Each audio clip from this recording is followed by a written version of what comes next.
अस्सलामु अलैकुम वरहमतुल्लाहि वबरकातुहू। इन्नल हम्दुलिल्लाह हम्दन तय्यबन कसीरन मुबारकन फ़ी। अल्लाहुम्मा सल्लि व सल्लिम अला नबीना मुहम्मद व अला आलिहि व सहबिहि व सल्लम तस्लीमन कसीरा। रब्बि इश्रह ली सदरी व यस्सिर ली अमरी वहलुल उक़दतम मिन लिसानी यफ़क़हू क़ौली। पहली मजलिस जिसमें इंशाअल्लाह हम उस उन्वान पर इल्म हासिल करने की कोशिश करेंगे जिसके बारे में नबी सल्लल्लाहु अलैहि वसल्लम ने इरशाद फरमाया कि क़यामत के दिन अल्लाह अज़्ज़ा वजल इंसान के तमाम आमाल में रोज़ा, सदक़ा, ज़कात, खैरात, हज, उम्रा, सला, रिश्तेदारों के साथ हुस्न सलूक, तमाम आमाल में अल्लाह अज़्ज़ा वजल जो सबसे पहले जिस अमल का हिसाब लेंगे वो सला का हिसाब होगा। और आप सल्लल्लाहु अलैहि वसल्लम ने फरमाया जिसकी सला दुरुस्त हुई उसके दीगर सारे मामलात अल्लाह की तरफ से दुरुस्त होंगे, आसान होंगे। और जिसकी सलाह ही दुरुस्त नहीं हो, यानी सलाह ही में ख़राबी हो, तो उसके लिए दीगर मामलात में भी आसानी नहीं हो सकती। वजूद ये कि रमज़ान के महीने में लोग मसाजिद की तरफ ज़्यादा आते हैं। ख़ास तौर पे अब हम यहाँ जो जमा हैं, अंडरस्टैंडिंग इस बात की होना ज़रूरी है, जिस नफिल नमाज तरावी के ख्वाहिश में, तरावी के शौक़ में हम यहाँ जमा हुए हैं, रमज़ान भर भी पूरी तरावी अगर आप नहीं पढ़ेंगे कोई गुनाह नहीं है उसके लिए। लेकिन पूरी ज़िंदगी में 60, 70, 80 साल ज़िंदगी में भी कोई एक फ़र्द नमाज भी अगर छूट गई उसका इतना बड़ा गुनाह है जितना सारी रमज़ान की तरावी छूटने का भी गुनाह नहीं है। इसलिए कि हमें सबसे पहले समझना ज़रूरी है, इंसान की सलाह दुरुस्त है तो सब कुछ दुरुस्त है। हत्ता कि नबी सल्लल्लाहु अलैहि वसल्लम ने फरमाया फ़र्द नमाज़ों में अगर कोई कमी पेशी हो, कमी पेशी मतलब ये नहीं कि ज़ोहर पढ़े असर छोड़े, असर पढ़े ज़ोहर छोड़े, ऐसा नहीं। कमी पेशी से मुराद कुछ ऐसी चीज़ें जो नबी सल्लल्लाहु अलैहि वसल्लम अमल करते थे, ज़बान से पढ़ते थे या एक्शन करते थे नमाज़ों में, वो छूट गई, वो कुछ कमी हुई हो, तो नफिल नमाज़ों से उस फ़र्द नमाज की कमी को अल्लाह ताला क़यामत के दिन पूरा करेंगे। तो जो हमारी जुस्तजू होना चाहिए वो फ़र्द नमाज की दुरुस्ती के लिए होना चाहिए। अब यहाँ पर मर्द भी हैं, ख़वातीन भी हैं, बच्चे भी हैं, हम में से हर एक के लिए बात ज़रूरी है। क़यामत के दिन सबसे पहले हमारे जिस अमल का हिसाब होगा वो सलाह है। और इस सलाह की अगर दुरुस्ती अगर हम नहीं करेंगे, अभी कई लोग, हम तकरीबन 200, 400, 500 लोग यहाँ नमाज़ पढ़े, कई नमाज़ें ऐसी हैं अब हमारी जिसके लिए नमाज में इमाम सलाम फेर देने के बाद कई लोग हम में से ऐसे हैं जिसको सजदे सहू करना था, क्योंकि नमाज में एक अहम चीज़ छूट गई आपकी, एक ने 10 चीज़ छूट गए। उसके मुतालिक इंशाल्लाह जो 15 से 20 मिनट की निश्चित ये ईशा की नमाज की बात रहेगी। आज की मजलिस से सलाह सब्जेक्ट पढ़ेंगे, कल की मजलिस में दूसरा सब्जेक्ट पढ़ेंगे, इसलिए कि पहले ये दुरुस्ती ज़रूरी हमारे लिए। सब कुछ हम पढ़ते रहें, इस बात की दुरुस्ती नहीं है तो फिर किस मकसद से जमा होने का है। सबसे पहले अमल का हिसाब ये होने वाला क़यामत के दिन, इसकी अगर दुरुस्ती है सारे मामलात में अल्लाह ताला आसानी करने वाला है। इसकी दुरुस्ती नहीं है, दीगर मामलात में आसानी होना मुश्किल हो सकती है। सबसे पहले 2 बातें जहन में रखें, सजदे सहू करना कब पड़ता। नमाज में कभी आप कोई चीज़ छूट जाती जब आप समझते हैं कि सजदे सहू कर लेने से काफ़ी हो जाएगा, नहीं। 14 चीज़ें ऐसी हैं, 14, जो आप अगर नमाज में नहीं करेंगे और आप समझ रहे हैं ये करने के बाद अगर सजदे सहू कर लो तो मैं काफ़ी है, आपके सजदे सहू से भी नमाज होने वाली नहीं है। कब तक? जब तक कि वो अमल जो छूट गया या भूल गए उसको नमाज में ही ना दोहरा ले, नमाज में याद आ जाए तो, या सलाम फेरने के बाद अगर याद आए तो उस रकात को तकमील ना कर लें, उसके बाद सजदे सहू करना पड़ेगा। 11 चीज़ें ऐसी हैं, 8 चीज़ें ऐसी हैं, 14 चीज़ें तो उस वक्त तक सजदे सहू नहीं हो सकता जब तक कि वो करके ना करें। 8 चीज़ें ऐसी हैं जिसको अगर आप भूल गए या जानबूझकर छोड़ दिए तो सलाम फेरने से पहले आपको सजदे सहू करना ज़रूरी है, या सलाम फेरने के बाद याद आ जाए तो आपको सजदे सहू करना ज़रूरी है। उसके अलावा 11 सुन्नतें ऐसी हैं जो आप जानबूझ के भी अगर छोड़ दें या भूल भी जाएं, उसके लिए सजदे सहू की ज़रूरत नहीं है, ना उसके लिए आपको वो जो अमल छूटा है उसे दोहराने की ज़रूरत है। पूरी नमाज क्या है इस बात को जहन में रखना है। पूरी नमाज नबी सल्लल्लाहु अलैहि वसल्लम की सुन्नत है। आपका हाथ बांधना, आपका रुकू, आपका सुजूद, रुकू में पढ़ना तशहुद, सुब्हान रब्बिल आला, सुब्हान रब्बिल अज़ीम, दरूद इब्राहिम, दुआए मासूरा, सलाम फिरना, सब कुछ सुन्नत है। लेकिन ये सुन्नतों को अहले इल्म ने 3 कैटेगरियों में बांटा है। कितनी कैटेगरीज में? 3। नंबर 1, पहली सुन्नत आप सल्लल्लाहु अलैहि वसल्लम की ऐसी है जो अरकान सलाह है, पिलर्स ऑफ सलाह। अगर ये छूट गया नमाज होती ही नहीं, आप चाहे जितने भी सजदे सहू कर लो। आपको पहले ये दोहराना पड़ेगा, नमाज के अंदर ही अगर याद आ जाए तो, या सलाम फेरने के बाद आए तो उसको दोहराना पड़ेगा, उसके बाद सजदे सहू होगा तो नमाज होगी, नहीं तो नमाज होने वाली नहीं। 8 चीजें ऐसी हैं नबी सल्लल्लाहु अलैहि वसल्लम की सुन्नत तो मस्जिद के छूट जाने या भूल जाने पर सिर्फ सजदे सहू काफी है। 2 चीजें अगर हम समझ लेंगे हमारे बहुत सारी नमाज की दुरुस्तगी हो सकती है। सबसे पहला रुकन सलाह का यह है, फर्द नमाज के लिए जो ताकत रखता है उसे ठहर कर फर्द नमाज पढ़ना चाहिए। तरावी में आप बैठ के पढ़ना चाहते हैं, बैठ के पढ़िए। आपको अगर ठहरने की ताकत है लेकिन आप बैठ के नफिल नमाज पढ़ रहे हैं, अहले इल्म ने कहा आधा अजर और सवाब मिलेगा। लेकिन फर्द नमाज में आपके अंदर ठहर के पढ़ने की ताकत है, 1 रकात 2 रकात, तीसरी रकात में आप ठहर नहीं सकते, नीचे बैठ जाइए, अलग बात है। लेकिन आप जो सो घर से पैदल चलते हुए आते हैं, घर से बाइक पर आते हैं, मस्जिद आते हैं, आप कुर्सी लेके बैठ जाते हैं, या मस्जिद आते नीचे लेके बैठ जाते हैं। फर्द नमाज के ऐसी सुन्नत अरकान है 14, जिसमें पहला ये ठहर कर सलाह पढ़ना। आपकी नमाज होने वाली नहीं है जब तक कि आपके अंदर ताकत है। खवातीन के अंदर कई मामला देखा जाता, खवातीन को बचपन ही से सिखाया जाता बैठ के नमाज पढ़ना। कई खवातीन है बचपन से उस आदतन चलते फिरते, पकवान करते, चूल्हे में पकाते, कपड़े धोते, सब कुछ करते, लेकिन जब नमाज पढ़ने की बात आ जाती है तो जमीन पर बैठ के नमाज पढ़ा जाता है। ये अमल ही गलत है। इसलिए कि आप सल्लल्लाहु अलैहि वसल्लम के बाद मदीने में कई सहाबा दूसरे इलाके से मस्जिद नबी में दीन इस्लाम की तालीमात सीखने के लिए आए। दूर दराज से दीन सीखने आते थे। 20 रातें रहे मदीने में। कितने रातें? 20। जब 20 रातें तकमील हो गई तो नबी सल्लल्लाहु अलैहि वसल्लम ने उन लोगों से पूछा जो दूसरे देहात से आए हुए थे, घर में किसको छोड़कर आए हो? उन्होंने कहा घर में बीवी बच्चे हैं, औरतें हैं और जो सो बुजुर्ग हजरात हैं। आप सल्लल्लाहु अलैहि वसल्लम ने कहा 20 दिन दीन सीख चुके, अब घर जाओ, अब घर जाओ। सल्लू कमा रायतुनी उसल्ली, जिस तरह 20 दिन मुझे नमाज पढ़ते देखे हो, अपने घर वालों को भी उसी तरह नमाज का तरीका सिखा दो। घर में किसको छोड़कर आए कहा था?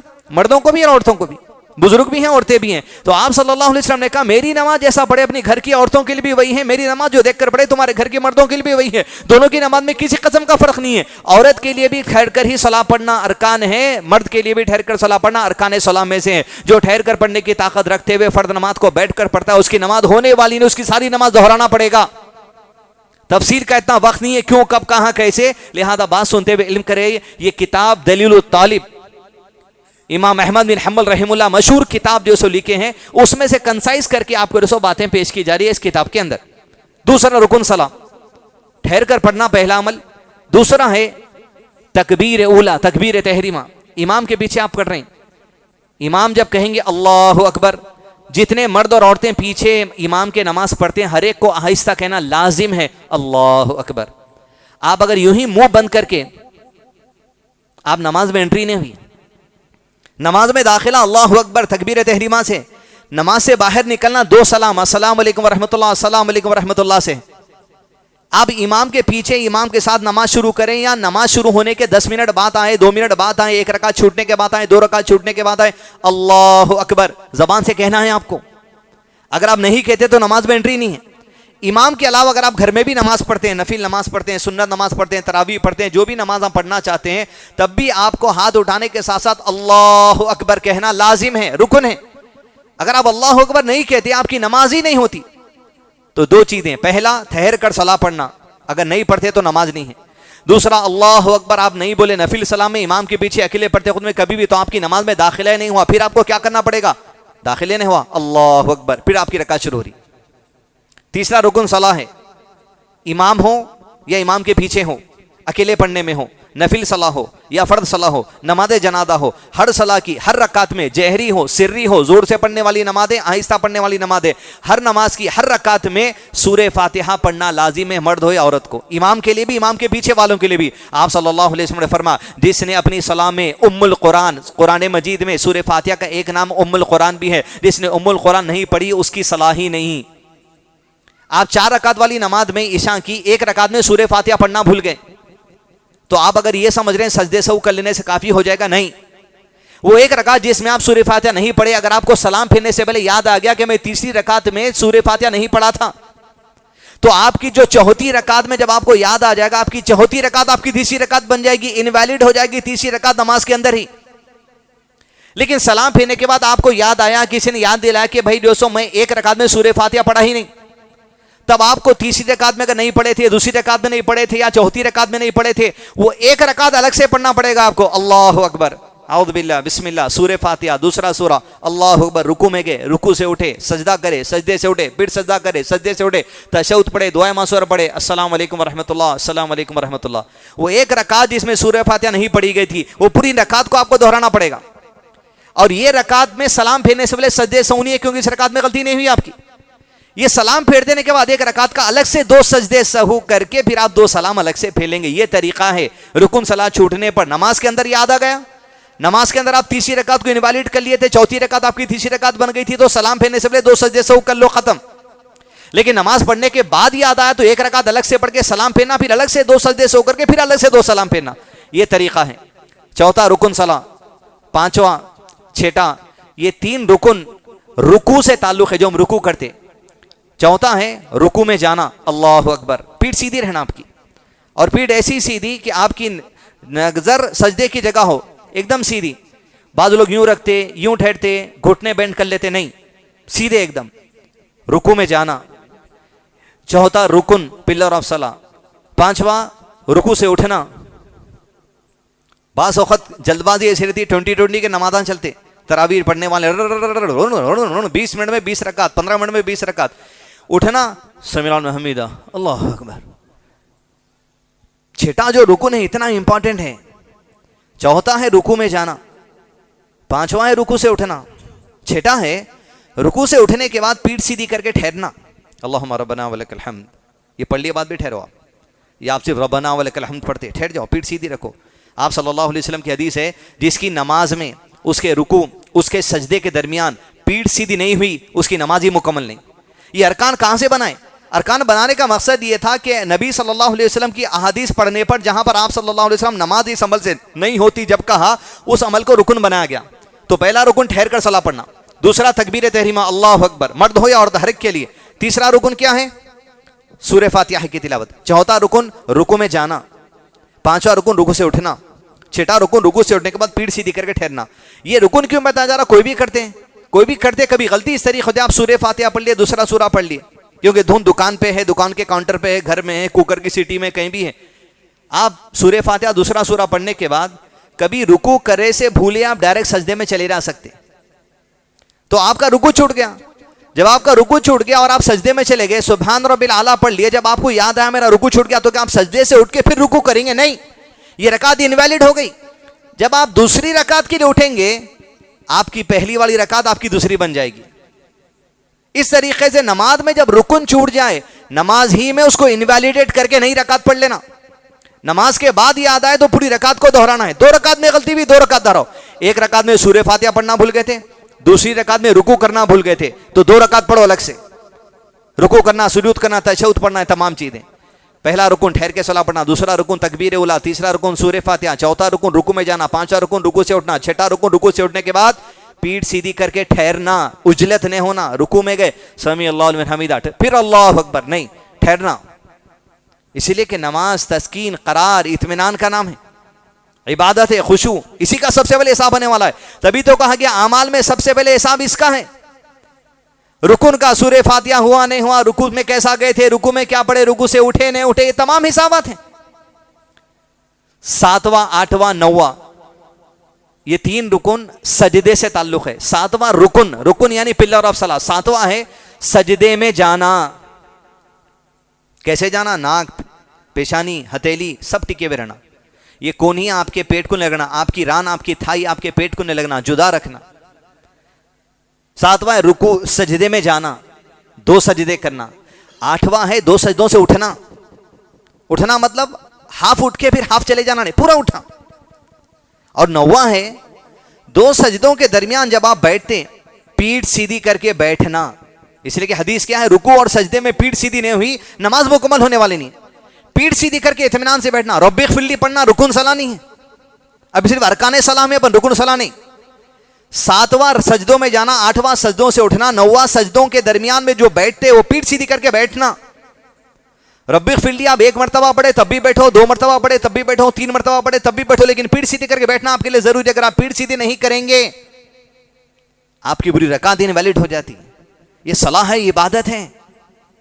जिंदगी के अल्लाह ताला ने जो मकसद रखा कि हम तुम्हारी जिंदगी का मकसद इबादत रखे, इबादत ही दुरुस्त नहीं है, सबसे पहले इसका हिसाब होने वाला है। तरावी के लिए जमा हो गए, इतिकाफ के लिए जमा हो रहे हैं, सब कुछ नमाज के लिए जमा हो रहे, लेकिन नमाज का तरीका ही नहीं पता, ये सुन्नतें नहीं पता, तुम्हारी नमाज कहां हो रही? कहीं जाने सजदे से वो करना पड़ता। दूसरी चीज 7, 8, 9, 10वां रुकुन है बहुत ही इंपॉर्टेंट, जितने भी अरकान अदा करें, सजदे में गए सजदे से उठे, रुकू में गए रुकू से उठे, सूरे फातिहा पढ़े, अल्लाहु अकबर, सब कुछ 10वां रुकुन है। हर रुकुन की अदायगी इत्मीनान से करना। अल्लाहु अकबर, अल्लाहु अकबर, आराम से। रुकू में जान, अल्लाहु अकबर, अल्लाहु अकबर। कोई हु अज़कार जिक्र पढ़ने की मजलिस नहीं है, अल्लाह की इबादत है, खुशू। नहीं टाइम नहीं है, जाना है, टाइम नहीं है तो आज क्यों फिर आप चाहे वहीं पढ़ लेना था। अल्लाह की इबादत है, जिंदगी छोड़ के आना है, सारे अरकान इत्मीनान से अदा होना। रब्बना वलकल हम्द, सुभान बिल्लाह सुभान बिल्लाह सुभान बिल्लाह सुभान अज़ीम सुभान अज़ीम। नहीं जरूरत ही नहीं, एक बार पढ़ो काफी। आप सुभान रब्बियल आला बस एक बार पढ़ लो, हो जाती नमाज। मगर इत्मीनान से पढ़ो। सुभान रब्बियल अज़ीम एक बार पढ़ो, हो जाती आपकी नमाज, मगर इत्मीनान से पढ़ो। हाथ बांध रहे हैं, रुकू में जाने, सब हर चीज इत्मीनान से होना। 10वां रुकुन है। 11वां रुकुन आखिरी तशहुद पढ़ना। इशा में कितने तशहुद पढ़े हम? कितने तशहुद थे इशा में? तशहुद जो बैठ के पढ़ते हैं, अत्तहियातु लिल्लाह, उसको बोलते हैं तशहुद। 2 रकात के बाद एक तशहुद था, चौथी रकात के बाद एक तशहुद था। जो चौथी रकात के बाद है उसको बोलते हैं आखिरी तशहुद। फजर में कितने तशहुद है? एक, वो एक ही आखिरी है। 11वां रुकुन है आखिरी तशहुद पढ़ना। आप समझो फजर की 2 रकात के पढ़ के आप सजदे से आखिरी उठे और कोई धुन में खो गए, आप तशहुद पढ़े नहीं, बैठे बैठे इमाम के पीछे हैं, आपको नींद आ रही है, ऊँग रहे हैं या कुछ तो भी सोच रहे हैं, शाम का पकाना है, कुछ भी करना है सोच रहे हैं, और आप अस्सलाम वालेकुम रहमतुल्लाह, अस्सलाम वालेकुम रहमतुल्लाह, सामान फेर दिए। आखिरी रकात फिर दोहरा के फिर तशहुद पढ़ना। आखिरी तशहुद पढ़ना रुकुन सलाह में से है। अगर पहला तशहुद भूल गए आप, इमाम पहला तशहुद पढ़ना भूल गए, या आप अकेले में नमाज पढ़ते हो तो पहला तशहुद पढ़ना भूल गए, तीसरी रकात में चले गए, तीसरी रकात तोड़ के चौथी तशहुद पढ़ने की जरूरत नहीं है आपको, या तीसरी रकात के बाद तशहुद पढ़ने की जरूरत नहीं है। इसलिए कि पहला तशहुद पढ़ना वाजिबात है सलाम में से, अगर ये छूट गया सिर्फ सजदे से वो काफी है। लेकिन अगर आखिरी तशहुद छूट गया, सिर्फ सजदे से काम होने वाला नहीं है। चौथी रकात एक बार पढ़ना, उसका आखिरी तशहुद पढ़ना, सलाम फेरना, फिर 2 सजदे से होकर के फिर 2 सलाम अलग से फेरना। 11वां। 12वां है तशहुद पढ़ते वक्त और सलाम फेरते वक्त जमीन पर बैठे हुए रहना। ठहरे ठहरे नहीं पढ़ सकते। मैं सोचता था कैसा ये ठहरे ठहरे कौन पढ़ता होगा दुनिया में, लेकिन एक बार इत्तेफाक हुआ कि इशा की नमाज में मेरे बाजू के आदमी नमाज पढ़े चलते हुए, उन्होंने ठहर के तशहुद पढ़े। क्या रीजन था मालूम नहीं। तो ठहर कर तशहुद नहीं पढ़ सकते, बैठे हुए रहना जमीन पर। तशहुद पढ़ते वक्त सलाम अलैकुम वरहमतुल्लाह, सलाम अलैकुम वरहमतुल्लाह, सलाम फेरते वक्त में। 13वां है दोनों तरफ सलाम फेरना। सलाम फेरना है नहीं, जब इमाम बोल रहे हैं अस्सलाम वालेकुम रहमतुल्लाह, सलाम वालेकुम रहमतुल्लाह, इमाम के दोनों सलाम हो जाने के बाद हमारा पहला सलाम शुरू होना, मुंह बंद करके नहीं, ऐसा नहीं। आप भी बोलना अस्सलाम वालेकुम रहमतुल्लाह। ये सीधे हाथ वाले तमाम लोग और सीधे हाथ वाले फरिश्ते को सलाम है। बाएं हाथ की तरफ जितने लोग बैठे हैं उनको सलाम है, और इस फरिश्ते को भी सलाम है। जबान से बोलना, मुंह बंद करके मुंडी हिलाना नहीं है सिर्फ आपको। सलाम अलैकुम वरहमतुल्लाह, सलाम अलैकुम वरहमतुल्लाह, इमाम के अलावा सब बोलना है लेकिन आहिस्ता। 14th रुकुन है तमाम अरकान की अदायगी तरतीब में होना, सीक्वेंस में होना। जैसे अल्लाह अकबर, सूरे फातिहा पढ़े नहीं, आप दूसरा सूरा पहले पढ़ लिए, बाद में याद आया फिर सूरे फातिहा पढ़े, ऐसा नहीं हो सकता।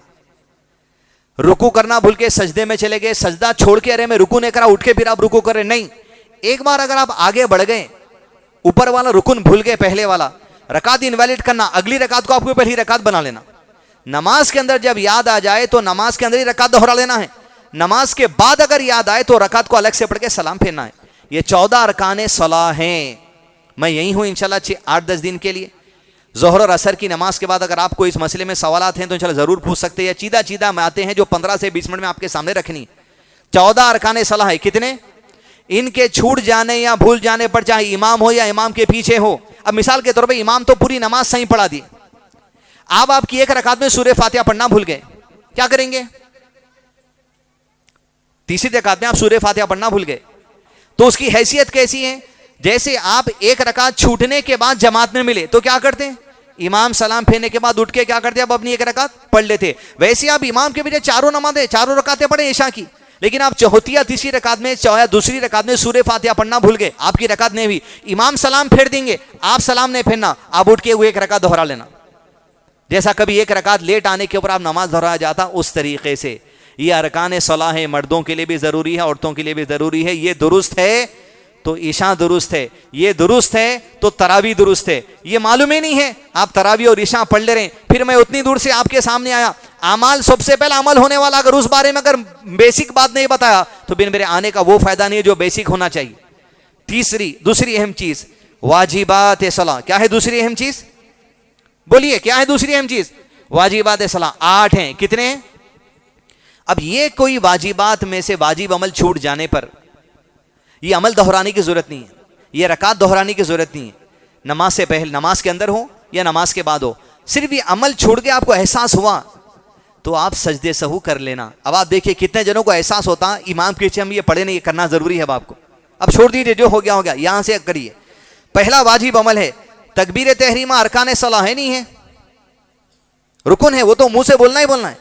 तकबीर तहरीमा यानी पहली तकबीर के अलावा जितने मर्तबा इमाम तकबीर बोलते हैं, रुकू में जाते वक्त अल्लाह अकबर, सजदे में जाते वक्त अल्लाह अकबर, सजदे से उठते वक्त अल्लाह अकबर, अगली रकात में उठते वक्त अल्लाह अकबर। तकबीर तहरीमा तो रुकन सलाह है, वो नहीं बोले तो नमाज में एंट्री नहीं है।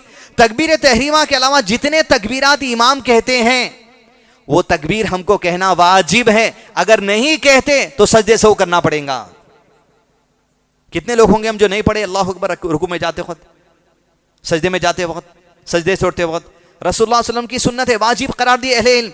इमाम अहमद बिन हंबल दलील तालिब किताब में वाजिब अमल करार दिए। बड़े बड़े उलमा इसी जो किताब के कायल हैं जो आपने रसूल सुन्नतों को जमा किया। आप अकेले में नमाज पढ़ते हैं, नफिल नमाज मस्जिद में, इशाक से पहले की सुन्नत, फजर से पहले की सुन्नत, मगरिब के बाद की सुन्नत, तब भी आपको अल्लाह अकबर बोलते हुए रुकू में जाना है।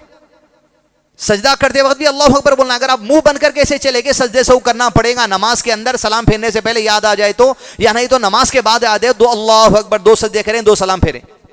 पहला वाजिब अमल तकबीर तहरीमा के अलावा जितने तकबीरात हैं इमाम के पीछे, इमाम को अकेले पढ़ने वाले घरे को कहना वाजिब है। दूसरा, इमाम के लिए है ये, इमाम के पीछे वालों के लिए नहीं। आप अगर अकेले में नमाज पढ़ रहे हैं, नफिल नमाज या फर्द नमाज आपकी छूट गई, अकेले में पढ़ रहे हैं, अकेले पढ़ने वाले के लिए और इमाम के लिए है। रुकू से उठते वक्त ये कहना समी अल्लाहु लिमन हमीदा।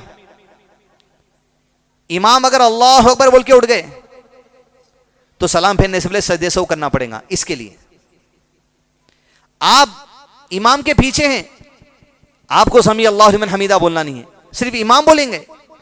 और इमाम के अलावा अगर आप अकेले पढ़ते हैं तो आप अकेले में बोलेंगे समी अल्लाहु लिमन हमीदा कहते हुए रुकू से उठना। तीसरा वाजिब अमल है इमाम के लिए और इमाम के पीछे पढ़ने वाले के लिए और अकेले पढ़ने वाले के लिए रब्बना वलकल हम्द कहना। क्या कहना? इमाम भी कहना है, इमाम के पीछे वाले कहना है। लेकिन इमाम के पीछे वालों के लिए समी अल्लाहु लिमन हमीदा कहना वाजिब नहीं है, सिर्फ रब्बना वलकल हम्द कहना वाजिब है। रब्बना वलकल हम्द कहना भूल गए आप, इमाम के पीछे, इमाम के साथ सलाम फेर दो आप, लेकिन गलती आपकी अकेले की हुई। इमाम सलाम फेरने के बाद अल्लाहु अकबर 2 सजदे से वो आप कर लेना। अगर सूरह फातिहा छूटा तो इमाम नमाज सलाम फेरने के बाद आप उठ के आपकी रकात पूरी पढ़ के 2 सजदे से के सलाम फेरेंगे। लेकिन चूंकि वाजिब अमल है इसके लिए रकात दोहराने की जरूरत नहीं है। ये तीसरा वाजिब अमल। चौथा वाजिब अमल है रुकू में कम से कम 1 बार, कितने बार? सुबहाना रब्बियल अज़ीम पढ़ना। अगर आप 1 बार भी पढ़ लें आपका रुकू हो जाता। लेकिन आप रुकू में गए खाली सोचते रह गए। रुकू में आप दूसरी दुआएं भी कर सकते, लेकिन आप सारी दूसरी दुआएं जो करना था कर लिए, वालिदैन के लिए, घर वालों के लिए, बच्चों के लिए, सबके लिए। लेकिन आप सुबहाना रब्बिल अज़ीम ही नहीं पढ़े, आपके लिए सजदे सऊ करना पड़ेगा सलाम फेरने से पहले। रकात दोहराने की जरूरत नहीं। सलाम फेरने के बाद याद आ रहा है तो सलाम फेरने के बाद आपको सजदे सऊ करना पड़ेगा। 1 बार पढ़ना वाजिब है, 1 बार से ज्यादा पढ़ लेना सुन्नत है। कोई 1 बार भी अपने सजदे या रुकू में पढ़ लिया तो काफी है। 5वां है सजदे में कम से कम 1 मरतबा सुबहाना रब्बियल आला पढ़ना। 1 बार पढ़ लिया तो भी काफी है। 3, 4, 5 बार पढ़ना इमाम जब तक वक्त दिए सुन्नत है आप सल्लल्लाहु अलैहि वसल्लम की। आप सल्लल्लाहु अलैहि वसल्लम ने फरमा जब बंदा सजदे की हालत में होता है अल्लाह से बहुत करीब होता है, लिहाजा सजदे में खूब दुआएं किया करो। आप दूसरी दूगर दुआएं कर सकते। अहले इल्म ने कहा भाई मेरे घर वालों के लिए दुआ करना चाह रहा हूं, कुछ कारोबार के लिए दुआ करना चाह रहा हूं, मेरे को अरबी नहीं आती, जिस मादरी जबान है गुजराती में करो, उर्दू में करो, जो जबान आती, इंग्लिश आती, जिस जबान में करना चाहते करो, लेकिन सुबहाना रब्बियल आला पढ़ने के बाद ये वाजिब अमल है। 6था है दो सजदों के दरमियान पीठ सीधी करके बैठना, बोलिए छोटा इम्तिहान, रुकुन है वाजिब है? पीठ सीधी करके बैठना रुकुन है वाजिब है? रुकुन है। यहां एक वाजिब अमल क्या है? जब पीठ सीधी करके बैठेंगे आप, रब्बिग़फिरली पढ़ना वाजिब है। क्या पढ़ना चाहिए? एक बार पढ़ लिए तो काफी है। आप बैठे पीठ सीधी करके 5-6 मरतबा रब्बिग़फिरली पढ़ने उतनी देर बैठ गए, लेकिन पढ़े एक ही बार काफी है। एक से ज्यादा बार पढ़ना सुन्नत है। अब हम पीठ सीधी करके इमाम बैठे बोल के बैठे, लेकिन अगर मुंह बंद करके बैठे, रब्बिग़फिरली एक मरतबा भी आप नहीं पढ़े, इमाम के सलाम फेरने के बाद आप 2 सजदे से उठ के सलाम करना था, जो नहीं करें, तो रब्बिग़फिरली पढ़ना वाजिबात सलाम में से। 7वां है पहला तशहुद। आखिरी तशहुद तो रुकन सलाह है। जैसा ईशा में 2 तशहुद है, पहला तशहुद वाजिबात सलाह है। पहला तशहुद इमाम पढ़ना भूल गए, ठीक है, तीसरी रकात में उठ गए, सूरे फातिहा शुरू कर दिए, उनको बैठने की जरूरत नहीं है। चौथी भी पढ़ लो, बैठने की जरूरत नहीं है। चौथी में जो तशहुद पढ़ेंगे वो एक काफी है। सलाम फेरने से पहले पहला तशहुद छूटने पर 2 सजदे सहू कर लेना, अकेले पढ़ने वाला भी, इमाम भी। 8वां वाजिब अमल है पहला तशहुद पढ़ते वक्त में बैठना। ठहरे ठहरे पढ़ लिया आप तो फिर सजदे सहू करना पड़ता।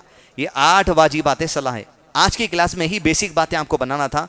सजदे सहू के लिए 14 और 8 22 चीजें हैं सलाह में। कितने? 22, जिस पर सजदे सहू वाजिब हो जाता। 22 में 14 ऐसे हैं जिसमें अमल छूटने पर नमाज में अमल को अदा करने के बाद सजदे सहू होगा सलाम फेरने से पहले, या नमाज के बाद ही याद आए तो अमल दोहराने के बाद सजदे सहू करना पड़ेगा। जो बातें आपको समझने आ चुकी उस पर अमल करना शुरू करें। जो अगर किसी चीज में डाउट है, ज़ोहर और असर की सलाह में कल आप यहाँ आ सकते हैं, जो भी डाउट है इंशाल्लाह क्लैरिफिकेशन कर सकते हैं। ये बेसिक बातें इंशाल्लाह कल दूसरे जो सब्जेक्ट हम पढ़ेंगे। वसल्लल्लाहु अला नबीना मुहम्मद व अला आलिहि व सहबिहि व सल्लम तस्लीमन कसीरा।